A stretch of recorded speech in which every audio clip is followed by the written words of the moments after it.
নমস্কার। রাজ্যের আপামর কর্মচারীরা নিঃসন্দেহে এই একবার হিসাব করে দেখেন যে চলুন জুলাই মাসে কত টাকা বেতন বাড়ল। কারণ এই রাজ্যের বুকে রাজ্যের কর্মচারীরা জুলাই এবং আগস্ট মাসে বাৎসরিক হিসাবে বলা যেতে পারে বছরে দুবার, জুলাই এবং জানুয়ারি মাসে বাৎসরিক হিসাবে বছরে দুবার তারা ডিএ পেতেন। সেদিক থেকে বলা যেতে পারে জুলাই এবং জানুয়ারি মাসের হিসাবে এই রাজ্যের কর্মচারীদের কাছে অত্যন্ত গুরুত্বপূর্ণ ডিএ পাওয়ার ক্ষেত্রে। তো স্বাভাবিক কারণে এখন জুলাই মাস চলছে, সুতরাং এই রাজ্যের কর্মচারীদের কাছে ডিএ পাওয়ার হিসাবে অত্যন্ত গুরুত্বপূর্ণ মাস। আপাতত 2017 সালের পর সে জানুয়ারি এবং জুলাই ঠিক সেই হিসাবে এ রাজ্যের কর্মচারীরা ডিএ পান না। বিগত সরকারের সময়ে এই ডিএ দেওয়া হতো জানুয়ারি এবং জুলাই মাসের হিসাবে। তাহলে এই জুলাই মাসে কি পাচ্ছেন এ রাজ্যের কর্মচারীরা? এই প্রশ্ন তো উঠতেই পারে, এই প্রশ্ন ওঠাটাই স্বাভাবিক। আপাতত জুলাই মাসে রাজ্যের কর্মচারীরা দুটো বিষয় খুব ভালো জানেন বা ভালো পেয়েছেন, বলা যেত সবার ক্ষেত্রে সেটা প্রযোজ্য নাও হতে পারে। কি সে পাওয়াটা? সেটা হচ্ছে টিআরকেএস নামক একটি সংগঠন আছে, ত্রিপুরা রাজ্য কর্মচারী সংঘ। তার মধ্যে একটা বিভাজন রেখা আছে, সেটা বিভিন্ন মারফতে দাবি করা হয়। আমরা এই স্টুডিও থেকে, এই জায়গা থেকে অবশ্যই তার মান্যতা দিচ্ছি না। আমরা এই সংগঠনের যে প্রেক্ষিত তা নিয়ে আমাদের তরফে কোনো মতামত নেই, মতামত সম্পূর্ণ সংগঠনের তরফে দেওয়া। এবং সেই মতামতের নিরিখে কয়েকটি বিষয় বোধহয় খুব গুরুত্বপূর্ণ। সেটা হলো মামলা করা হচ্ছে, পাল্টা মামলা করা হচ্ছে। টিআরকেএসের সাধারণ সম্পাদক মামলা করছেন সভাপতি সহ অন্যান্যদের বিরুদ্ধে, সভাপতি এবং কোষাধ্যক্ষ সহ অন্যান্যরা মামলা করছেন সাধারণ সম্পাদকের বিরুদ্ধে। সাধারণ সম্পাদক টিম দাবি করছে তারাও অবৈধ, আর তাদের তরফে দাবি করা হচ্ছে তারাও অবৈধ। মোটামুটি তা নিয়ে এ রাজ্যের মানুষ জুলাই মাসে যে ডিএ পাওয়ার মাস, বিগত 2017 সালের আগে থেকে তার রেকর্ড ছিল। এদিক থেকে এই সময়ের মধ্যে রাজ্যের কর্মচারীরা দুটো বিষয় সেখানে পেয়েছেন। কি পেয়েছেন? কর্মচারী সংগঠনের মধ্যে কোনো একটি বিষয় নিয়ে বা কয়েকটি বিষয় নিয়ে সেখানে বিরোধ, আর তার নিরিখে থানায় মামলা হওয়া। আমরা দুটো দৃশ্য আপনাদেরকে দেখিয়েছি। দুটো দৃশ্যের নিরিখে অন্তত বলা যেতে পারে এই সময়ের মধ্যে টিআরকেএসের প্রতিনিধিরা, টিআরকেএসের নেতৃত্ব, তারা তাদের মতন করে বক্তব্য রেখেছেন। তাহলে প্রশ্ন হলো এই যে রাজ্যের কর্মচারীরা যেখানে ডিএ পাওয়ার কথা বলেন, ডিএর মাস হিসাবে যারা হিসাব করেন জানুয়ারি কিংবা জুলাই মাসে, সেদিক থেকে এই সময়ের মধ্যে রাজ্যের কর্মচারীদের কাছে আমরা এই সংবাদটুকু তুলে ধরলাম। এবং অবশ্যই বলছি, আরও একবার বলছি, সংগঠনের নেতৃত্ব যেসব বক্তব্য লিখিত সাংবাদিক সম্মেলন এবং পশ্চিম আগরতলা থানার সামনে গিয়ে সংবাদ মাধ্যমের মুখোমুখি হয়ে যেসব কথা বলছেন, তার নিরিখে এই আয়োজন থেকে আমরা কথা বলতে চাই। কোনোভাবে তারা কে বৈধ কে অবৈধ তার নির্ণায়ক শক্তি, নির্ণায়ক সংগঠন অবশ্যই রাষ্ট্রীয় রাজ্য কর্মচারী মহাসংঘ কিংবা বিএমএস নেতৃত্ব, তাদের দেখার বিষয়।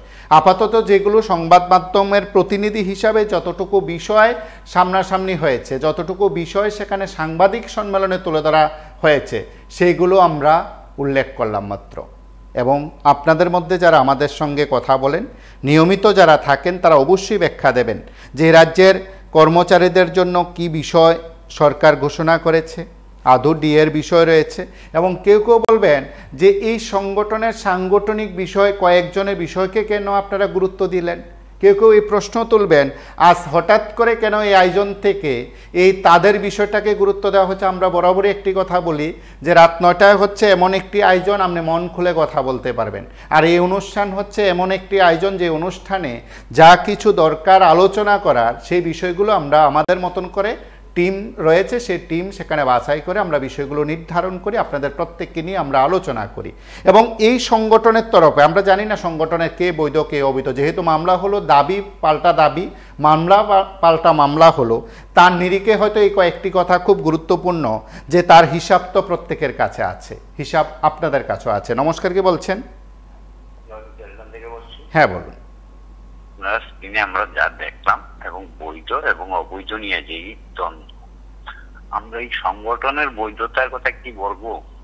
আমরা দেখি এই দলটা, এই যে সরকারটাই বৈধ না, কারণ আমরা বৈধর কোনো রাস্তা আমরা দেখি না। তার কারণ আমরা গতকালকে আমরা একটা দেখছিলাম আপনারা স্ক্রিনে চাকরির সম্বন্ধে যে কথাটা আপনারা বললেন, সত্য কথা, একটা মুখ্যমন্ত্রী বলছিলেন যে 13,000 চাকরি দিচ্ছি।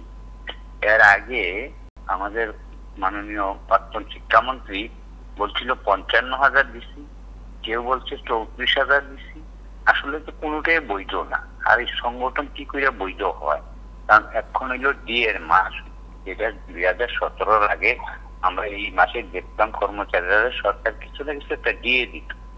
সেইটাকে বানচাল করার জন্য এটা কিন্তু সরকারই, আমাদের যেটা মনে হয় যে সরকার এটা পরিকল্পনা করে এগুলো করছে যাতে ওই দিয়ে সম্বন্ধটা যাতে আলোচনার মধ্যে আর না আসে। এই হলো তাদের চক্রান্ত জিনিস।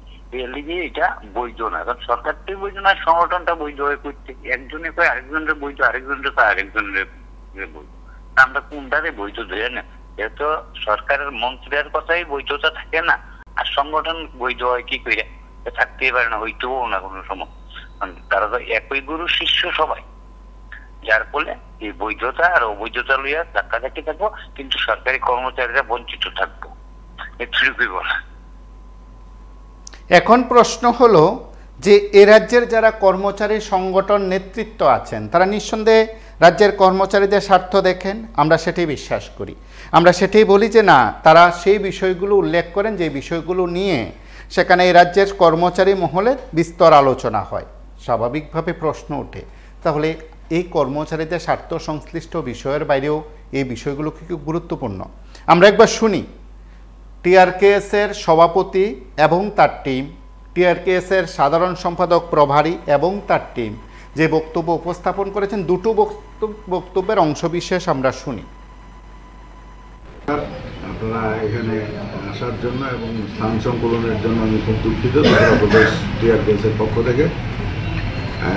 আমরা এখানে মূলত এই আপনাদের মাধ্যমে আমাদের যে থার্ড ট্রাই অ্যানুয়াল কনফারেন্স আগামী 13 এবং 14 জুলাই নজরুল কলাক্ষেত্রে ত্রিপুরা রাজ্য কর্মচারী সংঘের হতে যাচ্ছে, এবং সেখানে আমাদের মহাসংঘের জেনারেল সেক্রেটারি, প্রেসিডেন্ট এবং সারা ভারতের বিএমএস ভাইস প্রেসিডেন্ট তথা RRKM মহাসংঘের প্রভারী এমপি সিংজি উপস্থিত থাকবেন।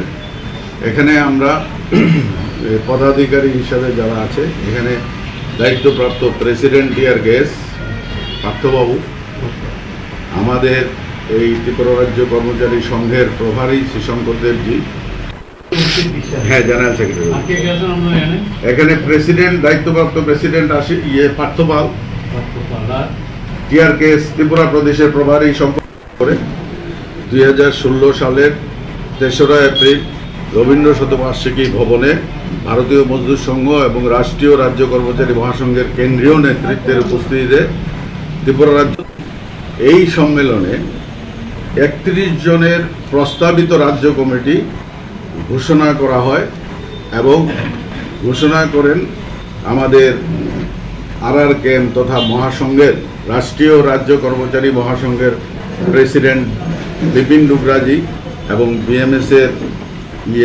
থুম্বা সিংজি, সেই থুম্বা সিংজি প্রভারী।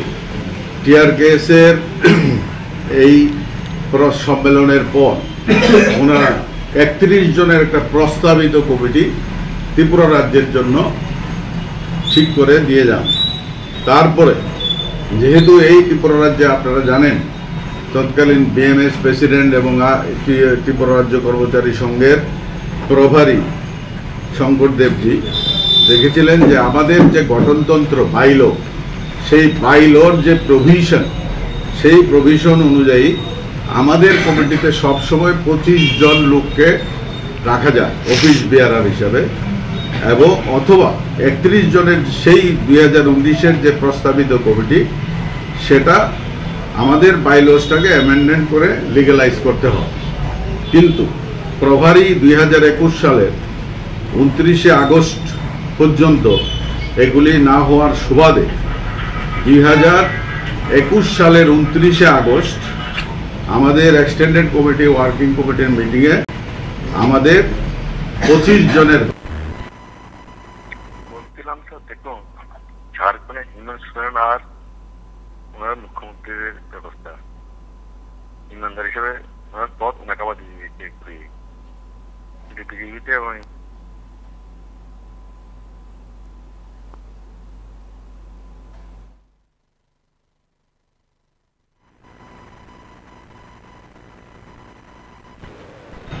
রাজ্য কমিটি ঘোষণা করা হয় এবং পরবর্তী সময়ে মধ্যপ্রদেশের আঙ্কেলেশ্বরে RRKM 2021 সালের 29 আগস্টের কমিটিকে আমাদের স্বীকৃতি দিয়ে আমাকে জেনারেল সেক্রেটারি হিসেবে করা হয় এবং যেহেতু ওনারা সংগঠনের পদাধিকারী হিসাবে সংগঠনটাকে সঠিকভাবে পরিচালনা করছেন না, তার জন্য আমরা আমাদের যে সঞ্চালন কনসালটেটিভ কমিটিতে ডিসিশন নিয়ে, দেখুন আপনারা, এই যে আমাদের অফিস সেক্রেটারি দীপদেব যিনি কমপ্লেন করেছিলেন, যিনি বলেছেন এই উনি আবার পদাধিকার বলে বন বিভাগীয় কর্মচারীর জয়েন্ট সেক্রেটারি, ওনাকে একটা চিঠি দেওয়া হয়েছে। দেখুন 2000 numbers card, 2000 numbers card renewal করার 13-14 জুলাই কি আপনাদের সম্মেলন হবে আমাদের, এবং সেটা RRKM এবং BMS এর এই পদাধিকারীদের প্রেজেন্সে ওনারাই আমাদের ডেট ঠিক করেছেন। ওনারা 7 তারিখ আসবেন, আমরা 13-14 তারিখে নজরুল কলাক্ষেত্রে আমাদের সম্মেলন করব। ত্রিপুরা রাজ্য কর্মচারী সংঘ স্থাপিত হয়েছে 2016 সালে এবং ভারতীয় মজদুর সংঘের অ্যাফিলিয়েশন পেয়েছে 2018 সালে। 2018 সাল নাগাদ বামফ্রন্টের রক্তচক্ষুকে উপেক্ষা করে ত্রিপুরা রাজ্য কর্মচারী সংঘের সদস্য সংখ্যা ছিল 21,000। রাষ্ট্রবাদী সরকার প্রতিষ্ঠিত হওয়ার পর ত্রিপুরা রাজ্য কর্মচারী সংঘের নেতৃত্বদের অহংকার, দাম্ভিকতা, বিশেষ করে ব্যক্তি স্বার্থকে প্রাধান্য দেওয়া ইত্যাদি কারণে 2024 সালে এই সদস্য সংখ্যা এসে দাঁড়িয়েছে 956 জন এবং পশ্চিম ত্রিপুরা জেলায় TRKS-এর সদস্য সংখ্যা দাঁড়িয়েছে মাত্র 41 জন। সার্বিক ঘটনা বিচার বিশ্লেষণ করে ত্রিপুরা রাজ্য কর্মচারী সংঘের কার্যকারিণী বৈঠকের মাধ্যমে ত্রিপুরা রাজ্য কর্মচারী সংঘকে রাজ্য কমিটিকে পুনর্বিন্যাস করা হয়েছে এবং এই পুনর্বিন্যস্ত রাজ্য কমিটি আগামী 3 মাসের মধ্যে TRKS-এর রাজ্য সম্মেলন করার সিদ্ধান্ত নিয়েছে।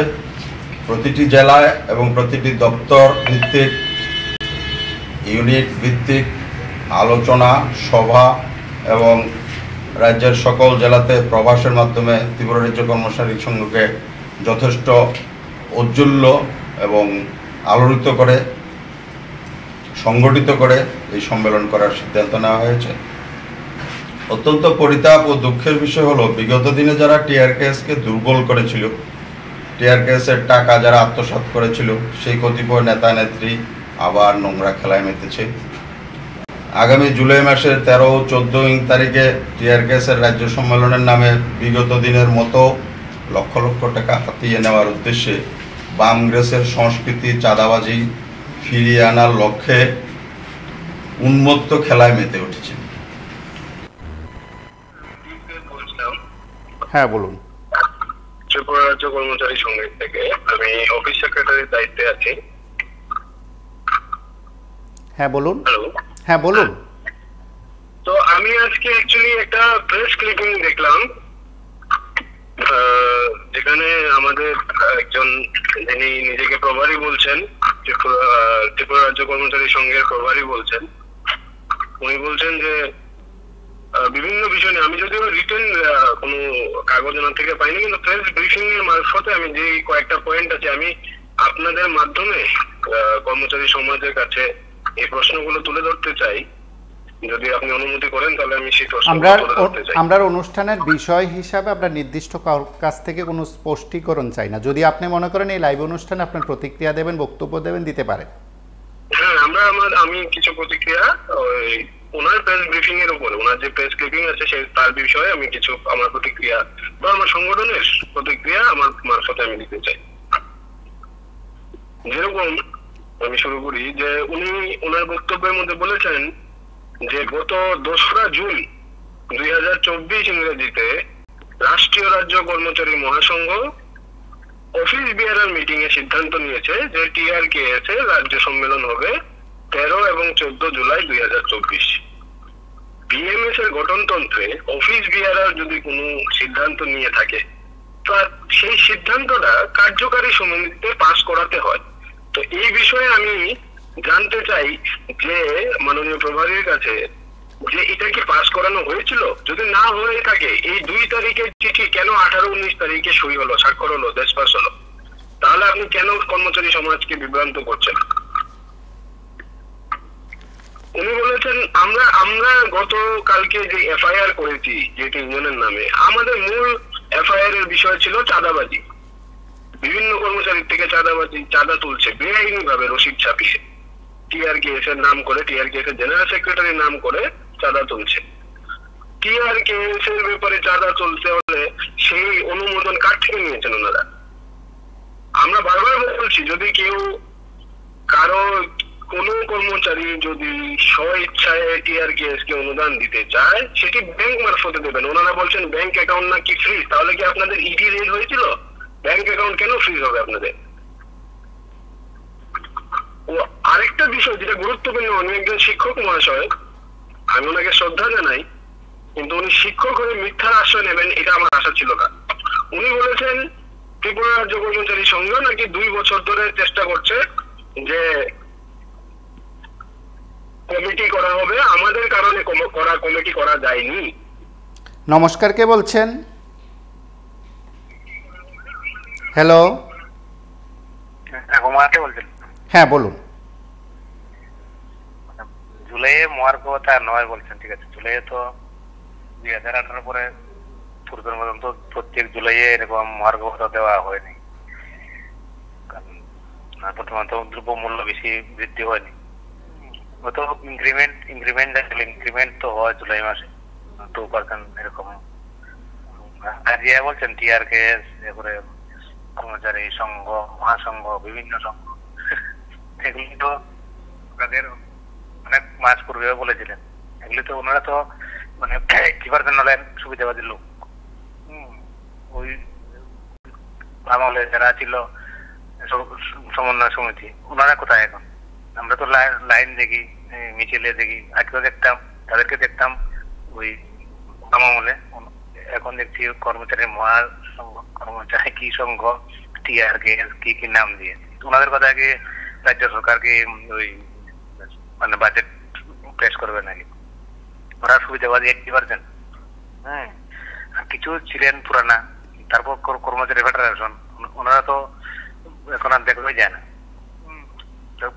টাকা থাকলেও যে দেবে তেমন নয়। 23-এ একসাথে দিল 12%, আবার এই আমাদের লোকসভার পূর্বে আবার 5%, তার মানে 17% বৃদ্ধি হলো 1 বছর 1.5 বছরের ভিতরে।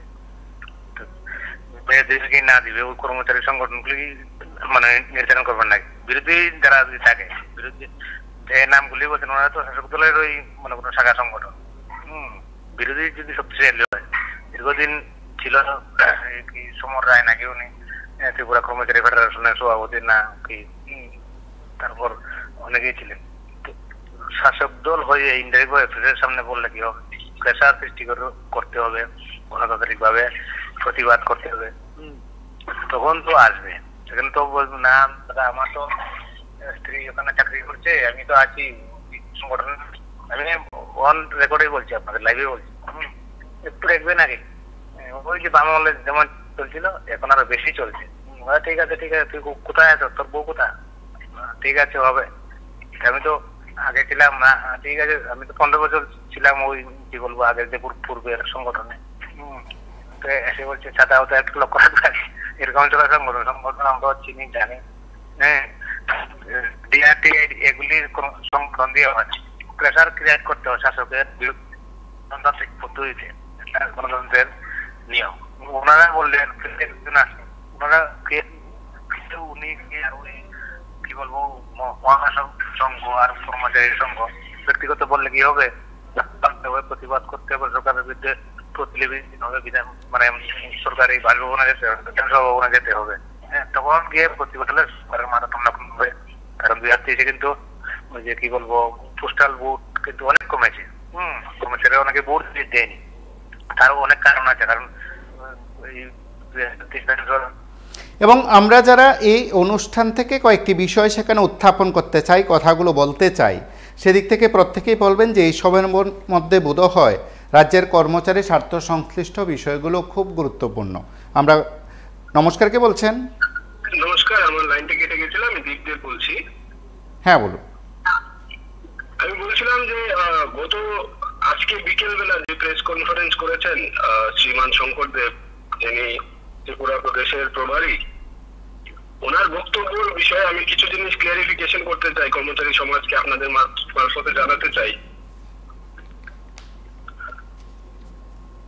ত্রিপুরা রাজ্য কর্মচারী উনি বলেছেন হিসাব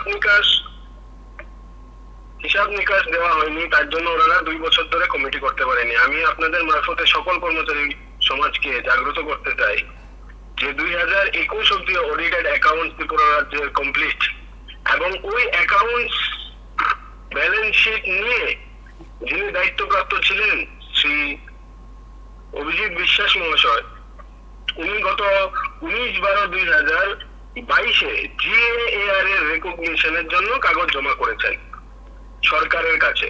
আপনি জানেন GAAR ডিপার্টমেন্টে সেটা দিতে হয়, তাহলে ব্যালেন্স শিট সেখানে শো করতে হয়, ক্যাশ বুক সেখানে সই করতে হয়। তাহলে ওনারা কিভাবে বলছেন যে ক্যাশ বুক ঠিক? নমস্কার, কে বলছেন?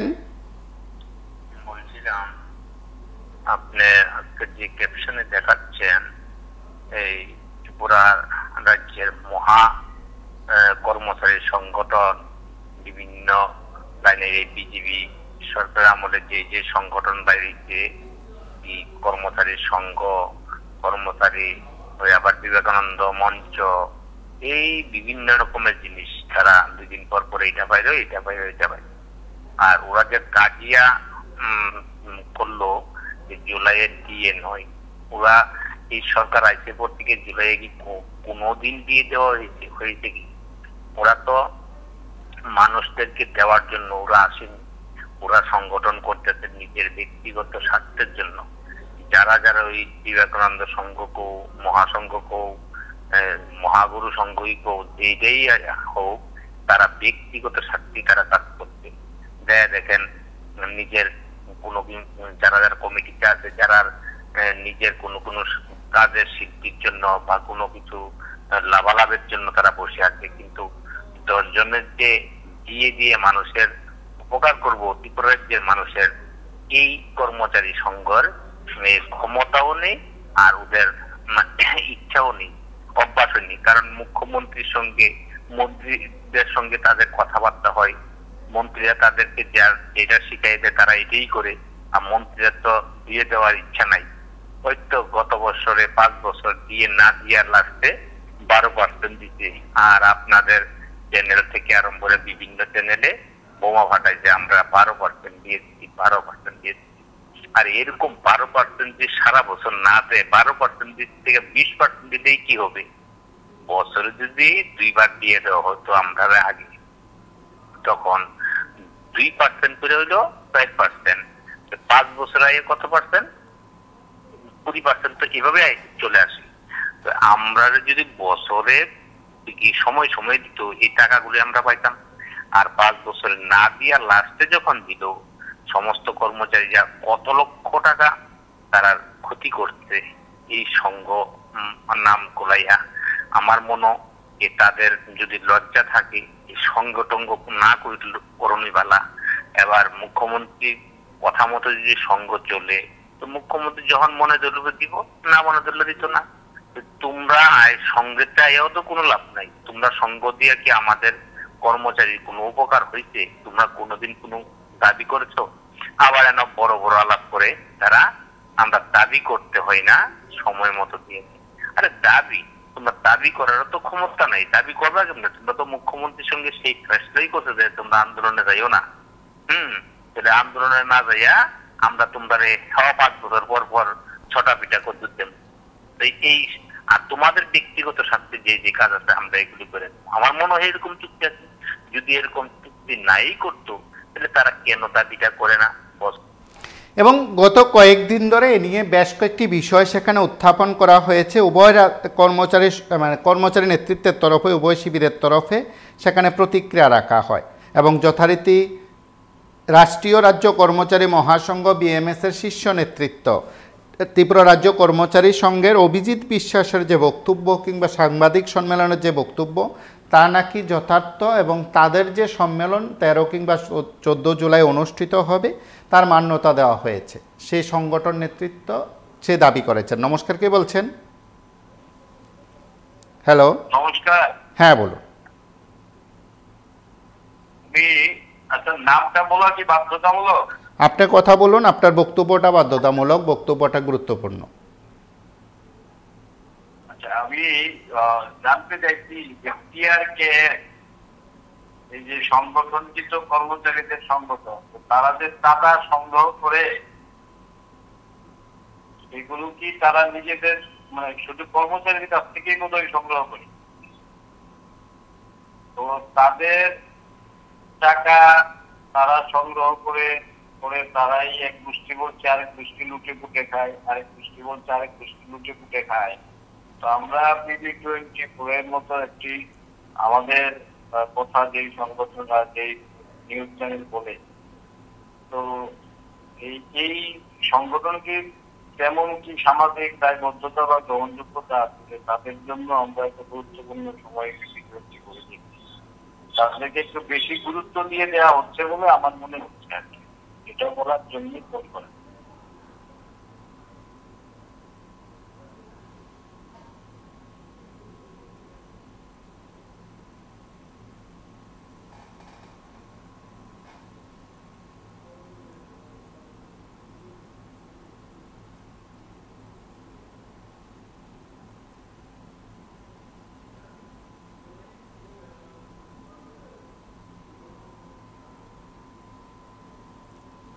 নমস্কার, কে বলছেন?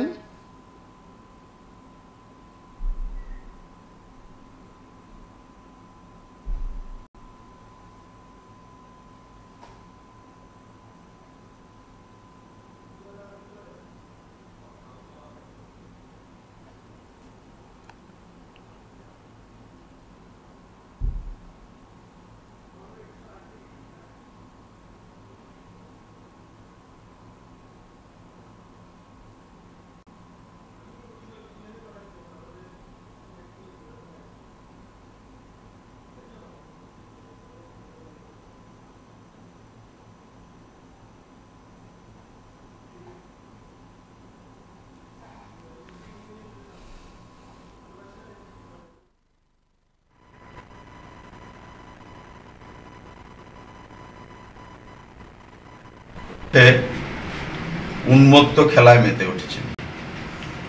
অবৈধভাবে চাঁদার রসিদ ছাপিয়ে সংঘের বিচারধারাকে বৃদ্ধাঙ্গুষ্ঠ দেখিয়ে চাঁদা সংগ্রহের কাজে নেমে পড়েছে।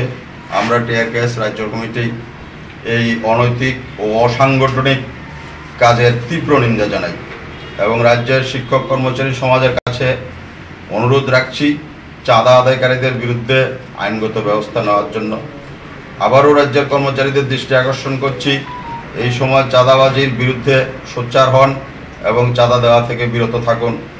একান্তই যদি কেউ স্বেচ্ছায় অনুদান দিতে চান তাহলে টিআরকেএসের ব্যাংক অ্যাকাউন্টে জমা করুন। নগদ অর্থরাশির লেনদেন না করিবার অনুরোধ রাখছি এবং আমরা ধীরে ধীরে ত্রিপুরা রাজ্য কর্মচারী সংঘকে ডিজিটাল বানানোর প্রয়াস নিচ্ছি।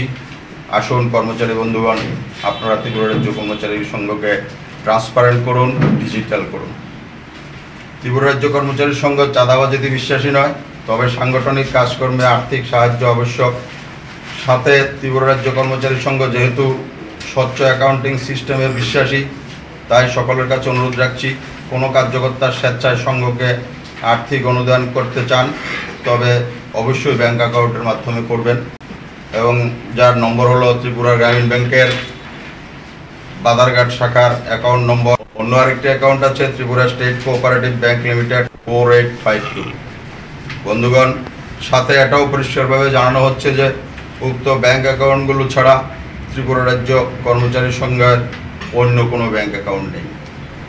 আমরা এক প্রেস বিজ্ঞপ্তির মাধ্যমে এটাও জানান দিচ্ছি যে আগামী 6/7/2024 সনের রোজ শনিবার সন্ধ্যা 6 ঘটিকায় বর্তমানে কতজন সদস্য আছে? বর্তমানে আপনাদের ইয়েতে কতজন মেম্বার আছে? এখন তো হিসাব মতে 956 জন আছে। তো আমরা তাই ডিস্ট্রিক্টে গিয়ে সেই টিআরকেএসকে পুনর্জাগরিত করার জন্য যারা ঘরে বসে আছেন তাদেরকে আবার ডেকে এনে আবার আলোড়িত করার প্রয়াস নিচ্ছি। অলরেডি গুমতি জেলায় আমরা সেরকম অনুষ্ঠান করেছি, সিপাহী জেলায় করেছি, আরও অন্যান্য ডিস্ট্রিক্টও করব। এই যে 22,000 কর্মচারী সংঘের নেতৃত্ব তাদের অহংকার দাম্ভিকতার কারণে আজকে সদস্য সংখ্যার এই অবস্থা ব্রিফ করেছিলাম। এরপর থেকে 2021 সালের 29 আগস্টের পর থেকে আমি এক্সিকিউটিভ অফিস বিআরআর হিসাবে জেনারেল সেক্রেটারি হওয়ার সুবাদে ত্রিপুরা রাজ্য কর্মচারী সংঘ পরিচালনার ক্ষেত্রে আমাদের যে কনস্টিটিউশন এবং বাইল অনুযায়ী সেইভাবে কাজ করে বিগত 13/7/20 ইংরেজি তারিখ এই চেষ্টা চালিয়ে যাই। কিন্তু এখানে এই চেষ্টা বলতে আমরা যাতে সংগঠনটা কর্মচারী স্বার্থে রেগুলার কর্মচারী হিতে কাজ করে সমাজের স্বার্থে কাজ করে সেই চেষ্টা চালিয়ে যাওয়ার চেষ্টা করি।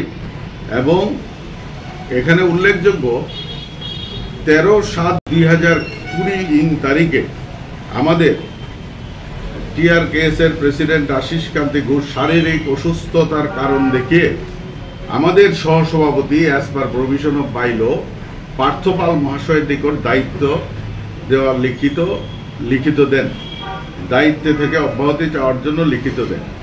কিন্তু সংগঠনের একটা নিয়ম, হিসাব, অ্যাকাউন্টস যেহেতু এগুলি মেনটেন করতে হয়, বিএমএস অ্যাকাউন্টসে প্লেস করতে হয়, বিএমএস থেকে সেটা অডিট হয়, স্বার্থে আমাদের মহাসংঘ হিসাবপত্র এবং সংগঠনের সমস্ত কাগজপত্র না দেওয়ার কারণে RRKMS ওনাকে অব্যাহতি দেয়নি।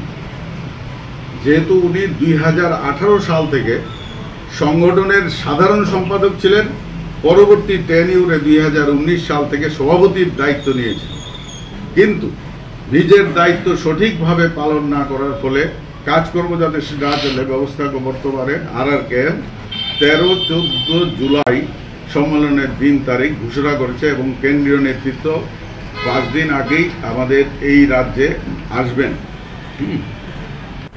22 সালের জুন মাসে রাজ্যের সম্মেলন করার জন্য আমি সমস্ত পদাধিকারীদের নিয়ে বৈঠক করে একটা চেষ্টা 2022 সালের জুন মাসে যাতে রাজ্য সম্মেলন করতে পারি চেষ্টা চলতে থাকে। কিন্তু শ্রী আশিস কান্তি ঘোষ, বিশ্বজিৎ পাল ট্রেজারার মানে কেশিয়ার, দীপদেব অফিস সেক্রেটারি সংগঠনের সমস্ত হিসাবপত্র এবং কাগজপত্র সঠিকভাবে না দেওয়ার ফলে আমরা সম্মেলনটা করতে পারিনি এবং সম্ভব হয়নি। এই অবস্থা নিরসনের জন্য আমাদের অনেক পদাধিকারী ওনাদের বাড়িতে পর্যন্ত যান। কিন্তু এই উদ্দেশ্যে যে প্রথমে আমি কইছি যে 13-14 জুলাই আমাদের সম্মেলন, কিন্তু বিগত 30/6/2019 টিআরকেএস-এর সংবিধানের মোতাবেক চূড়ান্ত কমিটির অনুমোদন এই যে মহাসংঘ থেকে যে অনেক আনতে পারেন নাই ওনারা, তার জন্য আমরা 29/8/21 সেটা মহাসংঘ থেকে আনি। এটা হলো সেকেন্ড পয়েন্ট। এবং আশিস কান্তি ঘোষের কমিটি গঠনের কায়দা দেখে এটা নিশ্চিত যে সমস্ত বিষয় এটা হচ্ছে বানোয়াট। এবং আমাদের যে 7-6 ধারা সংবিধানের দেখতে পারেন, আমাদের কনস্টিটিউশনের 7-6 প্রভিশন অনুযায়ী একমাত্র সম্পাদক general secretary meeting notice serve করতে পারে, কিন্তু কিছুদিন আগে উনি টিআরকেএস-এর যদি সভাপতি হিসাবে ধরে নেওয়া যায়, সভাপতি হওয়ার ফলেও টিআরকেএস কার্যালয় ছেড়ে উনি অন্য আইএসবিটিতে একটা মিটিং কল করে সেই মিটিংয়ে উনি একটা ফেক কমিটি তৈরি করেন। কি নাম? তার বিরুদ্ধে, তার সেই ফেক কমিটির বিরুদ্ধে আমরা, হ্যাঁ আশিস কান্তি ঘোষ, সেই ফেক কমিটির বিরুদ্ধে অবজারভেশন করে আমাদের যে বিরুদ্ধে অবজারভেশন করার ফলে আমাদের যে অ্যাফিলিয়েশন অথরিটি ওনারা সেটা জেনে সেটাকে অবৈধ ঘোষণা করে আমাকে দিতে হবে, যেহেতু উনাকে চিঠি দিয়েছে। এইবার চিঠি দেওয়ার ফলে ওরা ভেবেছে যে এই কার্ডগুলি তো ওদেরকে দিতে হবে, নাহলে আমি এই যে আমাদের সেন্ট্রাল কনফারেন্সে আমি আমাদের যে পদাধিকারী আসবে কেন্দ্রীয় পদাধিকারীর কাছে প্লেস করব, এবং লাস্ট 30/11/2023 মিটিংয়ে আমাদের এই রাধানগর গ্যালাক্সি হলে ওয়ার্কিং কমিটির মিটিংয়ে আমাদের সারা ভারতের জেনারেল সেক্রেটারি বিষ্ণুজি, সারা ভারতের RRKM এর প্রেসিডেন্ট বিপিন ডুগরাজি পার্সোনালি ফোন করে রিকোয়েস্ট করেছেন আশিস কান্তি ঘোষকে প্রেজেন্ট থাকার জন্য। উনি আসেননি। উনি আমাকে বলেছেন দিল্লি থেকে ফোন করার পরে উনার ব্যক্তিগত কাজে উনি খুব ব্যস্ত। 2023 ফেব্রুয়ারির পরে উনি চিঠি দিয়ে হোল্ড করে দিয়েছি। তাদের একটা অভিযোগ, এই অ্যাকাউন্টটা কি আসলে কি টিআর গ্যাসের অ্যাকাউন্ট। উনি কার্যালয়ে আসেন না। আমাদের বহু কার্যকর্তা সাব ডিভিশন এবং ইয়ের থেকে এসে ঘুরে ঘুরে যায়, এবং ওনাকে সপ্তাহে একদিন আসার কথা বলা হয়েছে, সেটাও পারেন না ট্রেজারার। এখন ওনারা দেখেছেন যে এইসব কার্যকলাপ সেন্ট্রাল BMS এবং RRKM এর কাছে পৌঁছে গেছে। আগামী কনফারেন্সে হয়তো এদের হয়তো ইয়ে থাকবে না, তার জন্য ওরা চেষ্টা করছে এখন যে আমাদের নিজের যে কারণের কল্যাণে আমাদের এই টিআর কেসটাকে ওরা ইয়ে করতে চেয়েছিল, সেটা পারেননি। তার জন্য ওরা আমাদের নামে এইগুলি বলছে। আমরা ওই যে কাগজপত্র আছে বলেছে, এই কাগজ আমরা নিজেরা নাম দিয়ে আপনাদেরকে দিয়ে দিচ্ছি, ওই বুক নাম্বার সবাই কোঅপারেটিভ রেজিস্ট্রারকে জানিয়ে। হ্যাঁ বলুন। দেখুন, আসলে কর্মচারী মহাসংঘ ওরা কর্মচারীদের স্বার্থ সম্বন্ধে কতটুকু কথা বলে আমরা এই 6 বছরের উপরে হলো আমরা দেখতে পাই। কর্মচারীরা শুধু কর্মচারীর স্বার্থে কথা বলে না, আমরা সমিতি সংগঠন করেছি, আমরা দেখেছি সারা রাজ্যের স্বার্থে আমরা কথা বলেছি। যেই কারণে সরকার 3% করে প্রত্যেক বছর 6% দিয়ে দিত, এবং বামফ্রন্ট সরকারের আমলে লাস্ট পে কমিশন, বিপিন বাবু পে কমিশন বসিয়েছিলেন, যেটা সুধীর মজুমদারের আমলে দেওয়া হয়েছে। তারপরে আর পে কমিশন হয়নি এখন পর্যন্ত না। কাজেই তারা বলে পয়সা এটা সেটা আর দরকার নেই। কর্মচারী সংগঠন চালাতে গেলে পয়সা লাগে, বিভিন্ন চান্দা লাগে, প্রয়োজন হয়। এই যে প্যারাইজ থেকে শুরু করে অনেক কিছু খরচ আছে। আমরা সংগঠন করেছি, বহুদিন চাকরি করেছি, দেখেছি। কাজেই এখানে বলবো যে সরকারের সঙ্গে আলোচনা করে সারা রাজ্যের স্বার্থে যাতে সরকার কাজ করে, তারা এই চিন্তা ভাবনায় সংগঠন করুক। আমরা ধন্যবাদ জানাবো তাদেরকে। এই আমার বক্তব্য। নমস্কার। নমস্কার, কে বলছেন? হ্যালো। এবং আমরা আপনাদের কাছে আমরা কয়েকটি বিষয়, কয়েকজনের বক্তব্য তুলে ধরেছি। টিআরকেএসের সাধারণ সম্পাদক যিনি পূর্বতন বা বর্তমানে আছেন কি নেই সেটা তাদেরই বিষয়। সভাপতি, সাধারণ সম্পাদক এবং দাবিদার যারা আছেন, পদের দাবিদার যারা আছেন, তারা তাদের বক্তব্য রেখেছেন, সাংবাদিক সম্মেলনে কথা বলছেন। পশ্চিম আগরতলা থানায় তারা পৃথক পৃথক মামলা করেছেন। এই কয়েকটি বিষয় যখন একেবারে প্রকাশ্যে, একেবারে সামনাসামনি হলো, তখন স্বাভাবিক কারণে প্রশ্ন উঠতে শুরু করেছে যে মূল বিষয়গুলো নিয়ে কথা বলবে কে। ইনক্রিমেন্টের প্রশ্ন উঠেছে, ডিএর প্রশ্ন আছে। সেদিক থেকে রাজ্যের কর্মচারীদের কাছে বোধ হয় আরও 25% বকেয়া ডিএর বিষয় খুব গুরুত্বপূর্ণ। বর্তমান সরকারের সময় সর্বশেষ 12% ডিএ ঘোষণার পর 25% মোট ডিএর পর কেন্দ্রীয় সরকারের কর্মচারীদের না রাজ্য সরকারের কর্মচারীদের ডিএ পার্থক্য এখনও 25%। আমরা সেদিক থেকে আপনাদের কাছে বলি যে 2017 সাল পর্যন্ত এই রাজ্যের প্রত্যেক কর্মচারীদের কাছে এটা খুব স্পষ্ট ছিল যে জুলাই জানুয়ারি মাস মানে সেখানে ডিএ ঘোষণার মাস।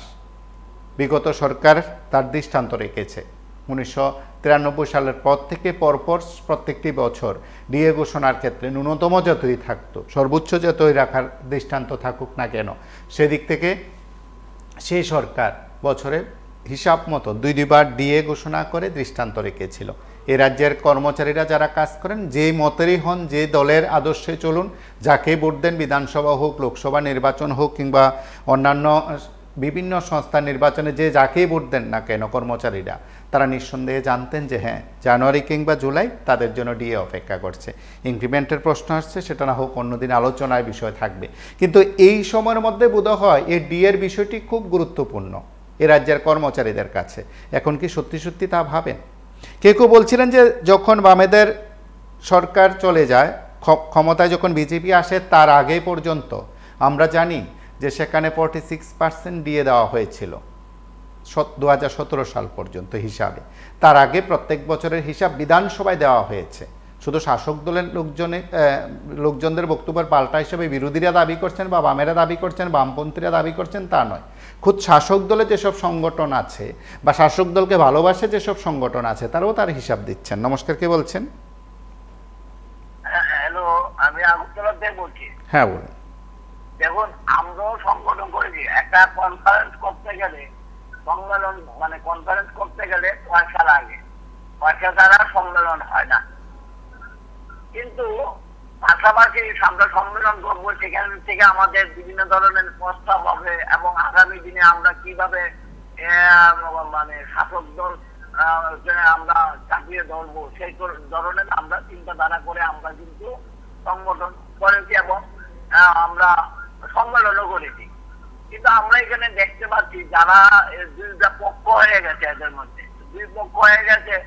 এক পক্ষ চাঁদা তুলছে, চাঁদা তুললে সংগঠনটা করছে। কিন্তু যেটা প্রশ্ন, যে এই যে কর্মচারী, আমরা 6 বছরে তো এদেরকে আমরা দেখলাম, আপনাদের মিডিয়ার সামনে আসছে, তাদের কিন্তু আমরা দেখলাম না কর্মচারীর স্বার্থে তারা 2-4 কথা বলতে, গভর্নমেন্টকে শাসক দলকে চাপিয়ে ধরতে।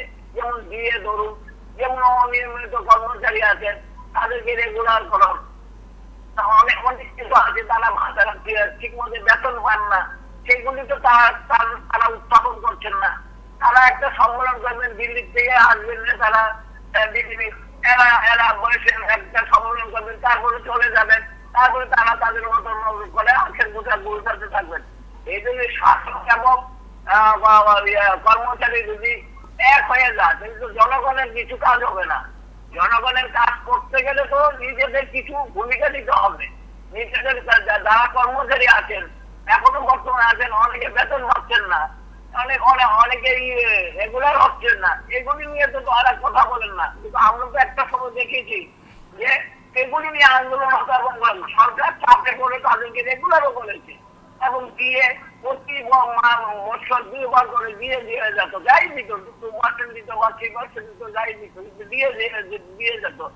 এখন জিনিসপত্র যে হারে দাম বেড়েছে, তাদের তো অসুবিধা হয় না, এখন বেতনটা অনেকখানি হয়েছে। কিন্তু যারা পেনশনার, আমি বিশেষ করে বলবো যারা পেনশনার, পেনশনাররা কিছু উপকার হয়, তার সমাজের যে হারে বাড়ছে, দিলে তারা বাড়ে, তাহলে সংসারে করতে পারে। কারণ অনেক পেনশনার আছেন, রয়েছে, চাকরি নেই, কি করে খাবে? এইগুলি তো এরা বলছেন না। এরা সম্মেলন করবেন, টাকা উঠাবেন, আনন্দ উল্লাস করবেন, এভাবে তো সংগঠন হয় না। সংগঠনটা এভাবে হয় না, যার ফলে 6 বছর ধরে কোনো কিছু তারা করতে পারছেন না। আমরা দেখতে পাচ্ছি না যে সংগঠনের ভূমিকা কোনো কিছু আছে।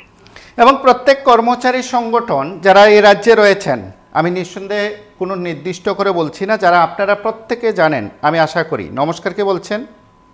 হ্যাঁ নমস্কার। হ্যাঁ বলুন। বলছিলাম জুলাইয়ের ডিএ 9 টিআরকেএস কাজিয়া তো থাকবেই, এটা তো জন্মলগ্ন থেকেই।